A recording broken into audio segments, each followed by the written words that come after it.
Hola, hoy es 15 de octubre del 2025 y estás escuchando RTS CTS, un podcast sobre redes, internet, domótica y cacharreo variado.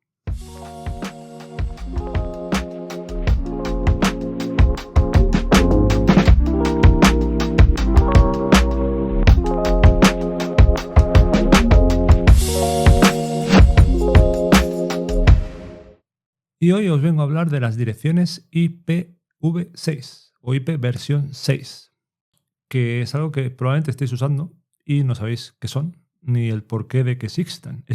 Uy, que me trabo. En primer lugar, un pequeño recordatorio de que es una dirección IP.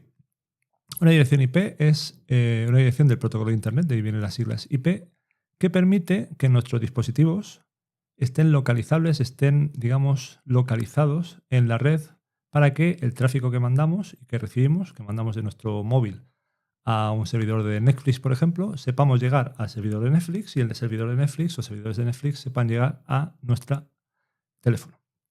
Para ello tenemos que estar alcanzables, tenemos que tener una dirección. Podemos pensar que es parecido a un número de teléfono. Y bien, estas direcciones IP tradicionalmente se ha utilizado el protocolo, la versión del protocolo IP versión 4. Estas direcciones tienen la pinta que probablemente habéis visto muchas veces de 192.168.1.3. Es decir, son o se representan como 4 números decimales entre 0 y 255 separados por puntos. Y esa dirección que os he dicho antes sería un ejemplo muy normal de una dirección que puede tener un dispositivo en vuestra casa. Ya hablamos en un episodio de las direcciones IP versión 4 y que existen las direcciones públicas y las direcciones privadas. Y bueno, todo esto se originó de que hay direcciones públicas y privadas fundamentalmente porque las direcciones IP versión 4, que son realmente un número de 32 bits, es decir, 32 ceros o unos seguidos, que es un número muy grande, 2 a la 32, 2 a la potencia 32. Ese número de direcciones realmente se han acabado. Bueno, de hecho, se han acabado hace mucho. Se acabaron allá por el 2011, creo que se acabaron. ¿Y por qué se acabaron? Pues se acabaron porque hay un montón de dispositivos conectados a Internet. Eso lo vimos también en ese episodio que hablamos de las direcciones IP. Y porque además las direcciones IP se reparten de una forma que no es súper eficiente. Ha ido mejorando esto mucho. No se reparten como en los orígenes, como cuando surgió Internet, que realmente había, bueno, en los orígenes, un puñado de dispositivos conectados, luego cientos, luego miles, luego millones, pero luego mucho más, que es lo que tenemos hoy en día. Y eso ha hecho que las direcciones se hayan acabado. Realmente, aunque se hayan acabado, seguimos funcionando. Y de hecho seguimos funcionando porque hace muchos años también se diseñó, se inventó lo que se llama el NAT, que seguro que también os suena, que viene de las siglas en inglés de traducción de tabla de traducción de direcciones de red. ¿Vale? Que sirve para traducir las direcciones públicas, las que realmente son globalmente únicas, solo pueden estar asignadas a un dispositivo, en lo que se llaman direcciones privadas, que son direcciones que pueden ser reutilizadas, pueden existir en varios, pueden estar asignadas a varios dispositivos en la red a la vez. Por ejemplo, nuestro router en casa típicamente recibirá una dirección IPv4 pública, aunque puede ser que no, porque también hay otra cosa que se llama CGNAT, que ya os hablaré en otro episodio, y esa dirección pública será única globalmente. Y los dispositivos que tenemos conectados a ese router en casa, pues nuestra tele, nuestros móviles, nuestros portátiles de la gente que vive en casa, todo eso, obtiene una dirección privada. Es un poco, por decirlo así, como cuando en un teléfono tenemos una centralita y hay extensiones detrás, que no podemos conectarnos directamente a una persona, llamamos a un número de teléfono que es compartido y luego a una extensión. No es exactamente igual el concepto, pero podemos hacer una similitud, en el sentido de que realmente para llegar al dispositivo final, ese router o esa centralita tiene que hacer algo para compartir la dirección IP, en este caso, o el número de teléfono que decíamos en el ejemplo, entre varios dispositivos.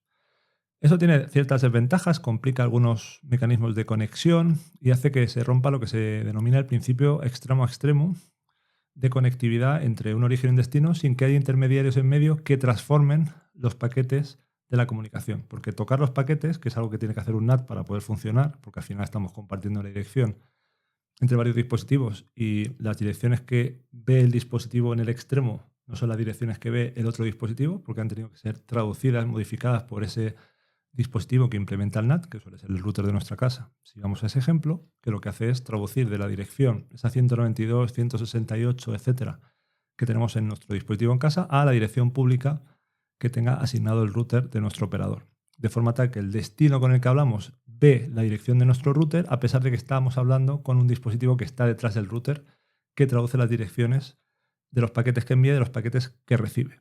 ¿Vale? Entonces eso rompe ese principio extremo a extremo y hace que algunas comunicaciones sean más complejas. Por eso cuando queremos tener un servidor en casa, aunque hoy en día hay soluciones mejores, se hablaba de abrir el puerto en el router, o abrir el puerto en el NAT realmente, que lo que hacía era asignar de manera estática de un paquete con un puerto destino concreto, se redirigiera a una dirección IP privada concreta a un puerto concreto de nuestra red, para hacer que ese dispositivo estuviera accesible siempre, a pesar de estar detrás de un NAT. Bueno, me estoy yendo por las ramas porque esto ya es algo que vimos entre comillas en un episodio pasado. Yo lo que quería venirnos a hablar era de ipv 6. Bueno, las direcciones ipv 4 se acabaron. Entonces, allá por los años 90, en el IETF, Internet Engineering Task Force, que es este grupo es un organismo de estandarización con alguna comilla, que trabaja en el diseño de los protocolos de Internet. Pues ya vieron que esto iba a ocurrir y empezaron a trabajar en protocolos que pudieran solucionar ese problema.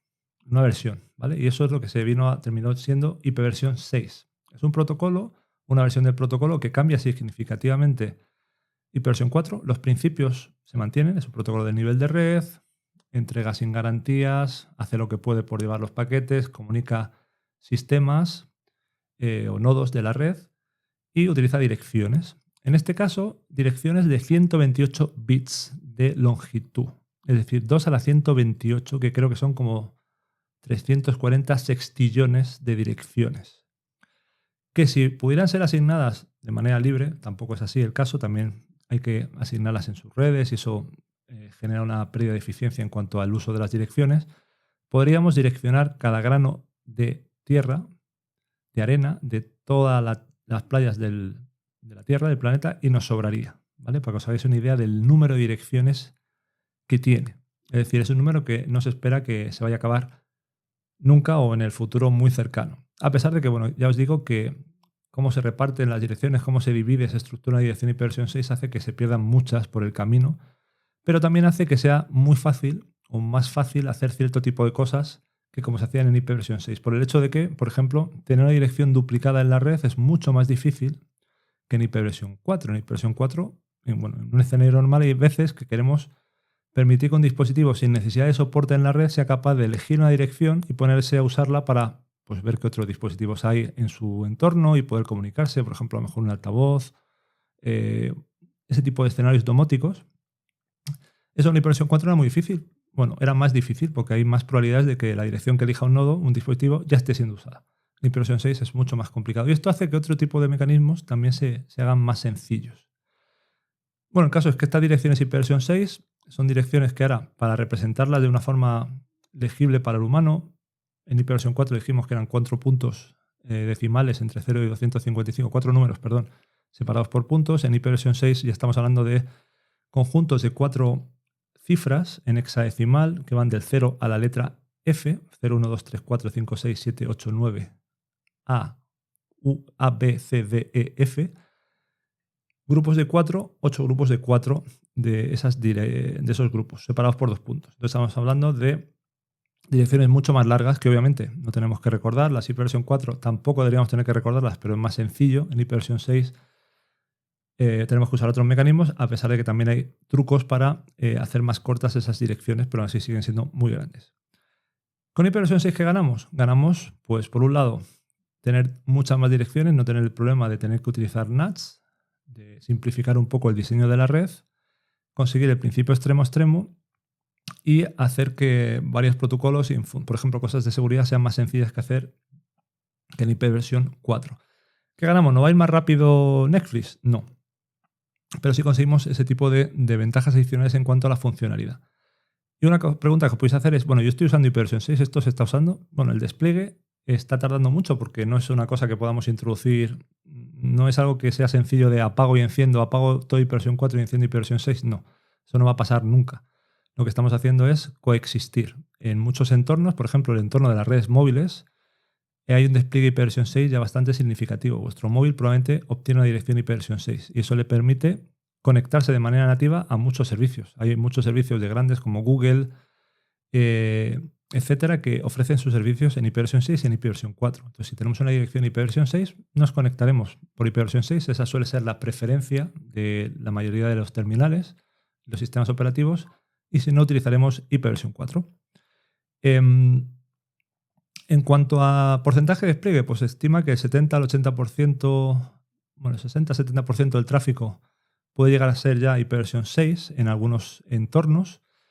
En algunos países, como la India, estamos hablando del 70%, principalmente por el despliegue de redes móviles. En otros países estamos hablando ya un poco de la mitad. Pero estamos acercándonos a ese tipo de puntos, de ese tipo de niveles de uso de tráfico IPv 6. Aún así, en muchos despliegues en redes fijas, por ejemplo, solemos tener IPv 4 y por ello existen también mecanismos de transición, mecanismos que a un nodo que solo sea IPv 6, por ejemplo, le permiten hablar con nodos que sean IPv 4, además de con nodos que sean IPv 6. Los mecanismos de transición es un mundo aparte, es algo muy complejo de explicar, pero deciros, por ejemplo, que en la última reunión del IETF, la conectividad que obteníamos los delegados o los asistentes a la reunión era por defecto en una red que era solo IPv 6 y que utilizaba unos ciertos mecanismos de transición que permitían conectarnos también a dispositivos, a direcciones IPv 4. Es decir, que eso ya está ahí. Ha tardado mucho tiempo, ha habido muchos experimentos, muchos tipos de soluciones y al final se está llegando a una basada en NAT, también en NAT, pero en otro contexto, para conectar dispositivos IPv 6 a redes IPv 4. Si tenéis curiosidad y queréis saber si vuestro dispositivo está usando IPv 6 y IPv 4, pues en un buscador hacer la pregunta de cuál es mi dirección IP. Hay un montón de páginas que os proporcionan esa información. Básicamente contactan con algo y miran cuál es la dirección IPv4 o IPv 6 que está utilizando ese dispositivo. Tened en cuenta que si estáis en IPv 4 detrás de un NAT, vais a obtener la dirección pública de ese NAT que os conecta a Internet, porque para conectarnos a Internet hay que usar siempre una dirección pública, aunque pueda haber sido traducida por un NAT intermedio. Y con esto creo que tengo todo lo que os quería decir. Voy a repasar un poco mi chuleta, pero creo que es así. Yo creo que todo esto os lo he contado. Sí. Sí, simplemente matizar que la adopción, el tráfico de IPv 6 está cerca de la mitad, ¿vale? Y solo en algunos países está por encima, pero bueno, estamos llegando ahí. Y nada, con esto quería cerrar el episodio de hoy. Espero que os haya resultado interesante y nos vemos pronto. Chao.